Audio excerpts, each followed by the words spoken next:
I'm Father Gray, and this is a St. Mary's Minute.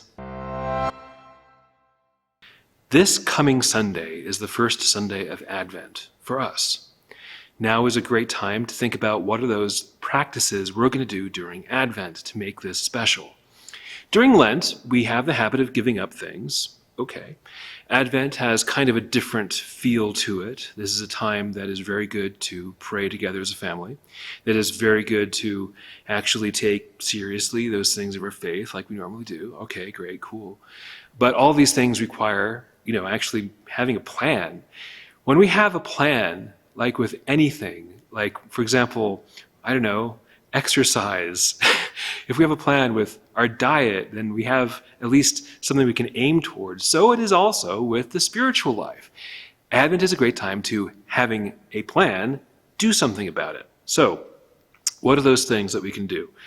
This is a great time that naturally we can reflect more. So St. Mary's has Advent reflections because, in fact, we have daily reflections we send out in an email. If you aren't signed up for that, sign up for that. And if you don't want ours, there are so many others to choose from because everyone is doing it for Advent, especially this year with COVID.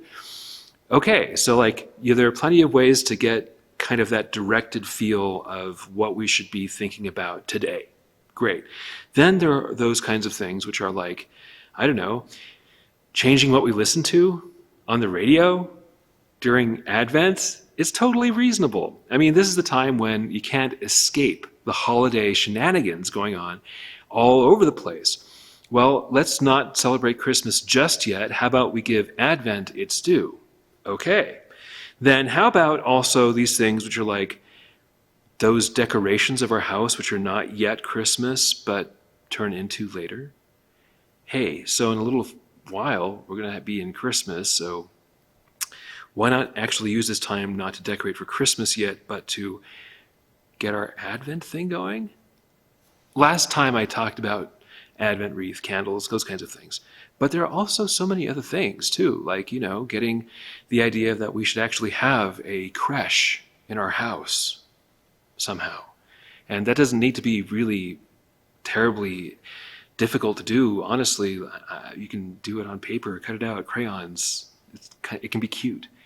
That thing of having a nativity scene in the house is a worthwhile thing to do. Why? Well, because it reminds us of what is actually going on. Advent is a time that we remember a bunch of things, and we'll talk more about that coming up, obviously. But especially that thing which is the coming of Christ in his infancy, the coming of Christ as a child, is something which is very good for our souls because it reminds us of innocence, something we can all of us, always tap into, and not something which is lost, but something that we find. As this Advent gets underway, let's take it seriously. Let's make a plan and actually get into it and celebrate this Advent well.